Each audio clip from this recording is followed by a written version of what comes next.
You're walking through a wintry valley, and as you look across the frozen lake, you see the colossal form of a white scaled dragon.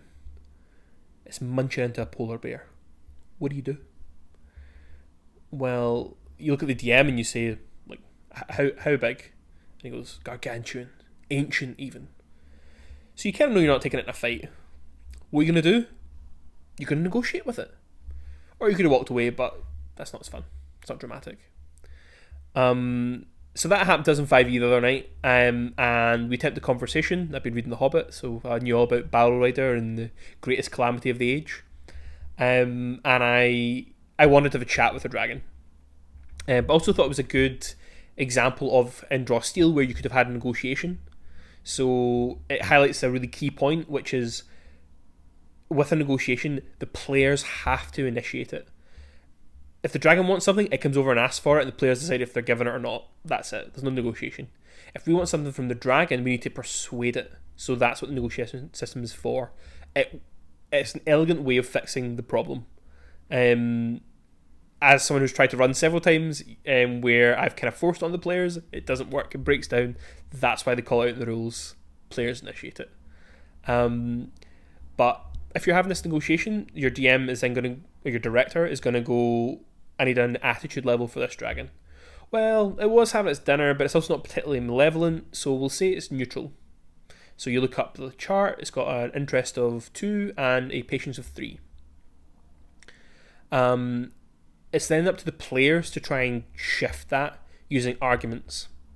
Now, they can do two things. They can make an argument, and that works with a range of different characteristics. You can use your reason, your intuition, your presence. So pretty much any PC can interact, and you can attach skills to that as well. And that's to make your argument. You also have to make an actual argument. And the other thing you can do is try and understand its motivations. Try and read the creature. So we did a little bit of that, or this scenario we would do that. And we knew that this creature had this dead wizard strapped to its back, and through conversation we kind of got that was important. But in Draw Steel you can make a roll, and if you roll tier 3, which is the hardest, you can then uncover a motivation or a pitfall. So in this instance we might have uncovered the motivation of higher authority. The dragon thinks of this creature as its boss.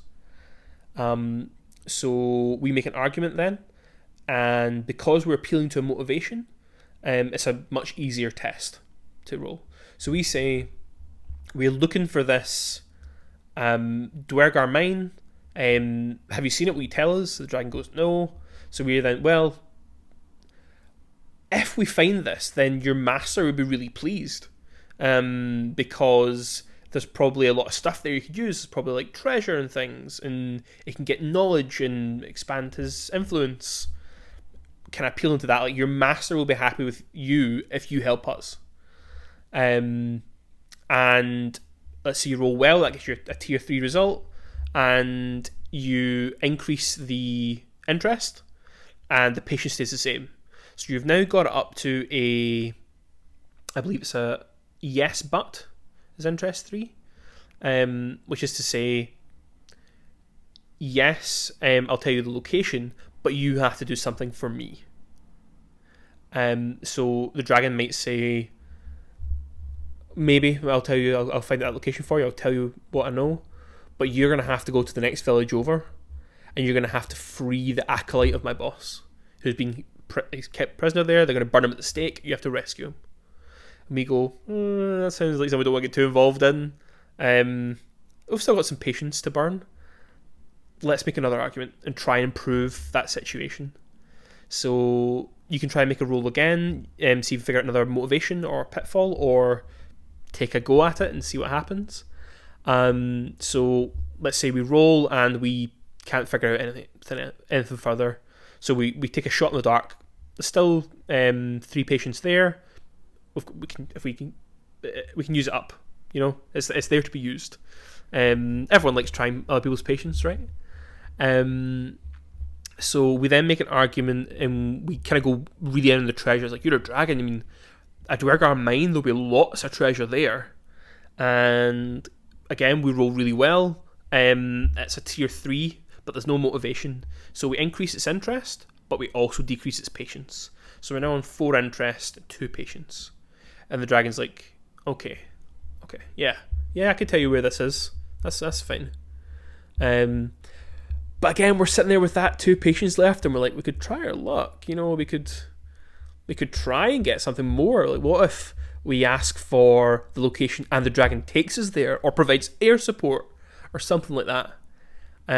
So we sit and think about it, and we go, right, what else can we ask for? We could make a point of this dragon's legend. It's like, if you do this feat, we'll talk about it. We'll spread your story. We'll make sure everyone knows that you did this, that you helped save the Vale. And we're kind of there, like, maybe appealing to, like, if it's got motivation for, like, its legacy, or appealing to a sort of influence, like maybe like a power type motivation. But then, it really isn't to its legacy. It thinks people are dumb and vain, and it's all about what its master can do. The dragon itself is like, doesn't care about its self-image, and that hits a pitfall. No rolls here. You knock down the patience and you knock down the interest. That's it. So we're now back to, well, we've offended the dragon. The dragon's like, well, actually, on second thoughts, you need to go rescue that acolyte. If you don't rescue that acolyte, I'm not going to help you. But it's still got 1 more patience. Now, we're taking a gamble here. Do we push our luck and try and get back to not having to go do the detour? Or do we say, do you know what, cut our losses here? We could end up back at no. Now, I don't know about you, but every part I've ever been in is going to gamble here.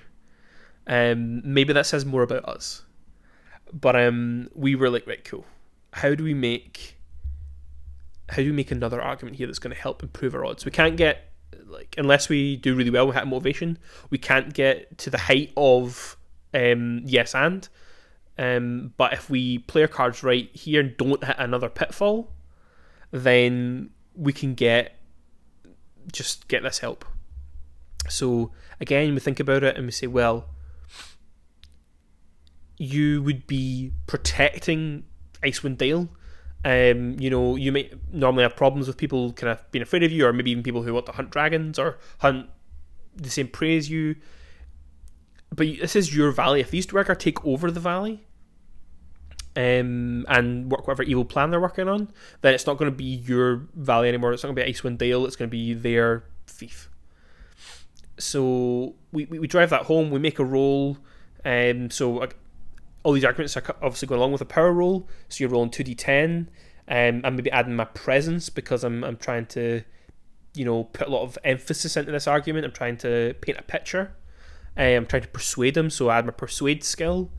I don't hit another motivation. The dragon's not super into protecting the Vale, but it's enough to make the roll.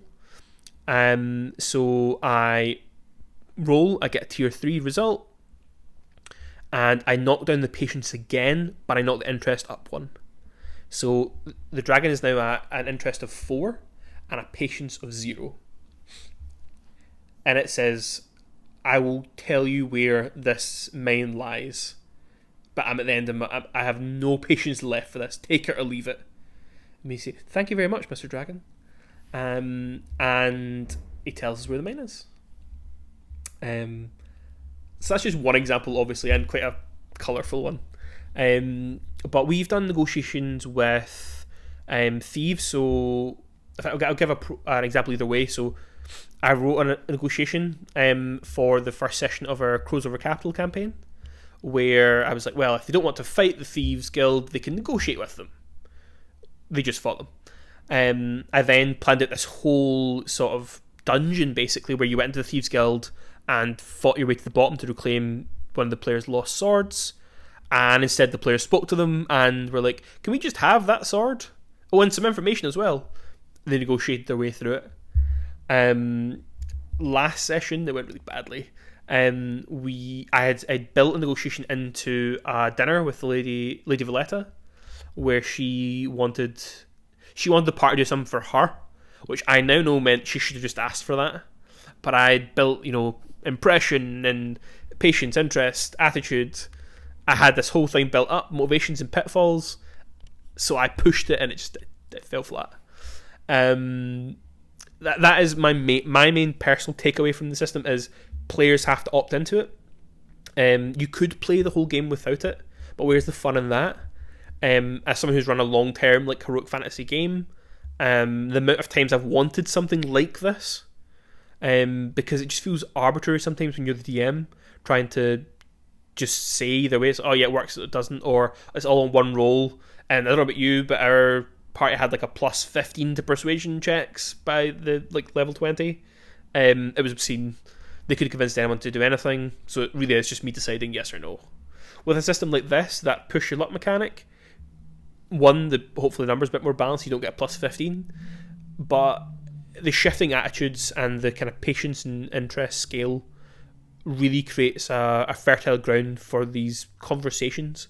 Yes, you can roleplay it without the system if you want. You could set up a series of persuasion checks in D&D, but I like having something structural that I can point to and say this is how this works. But that's all from me this time.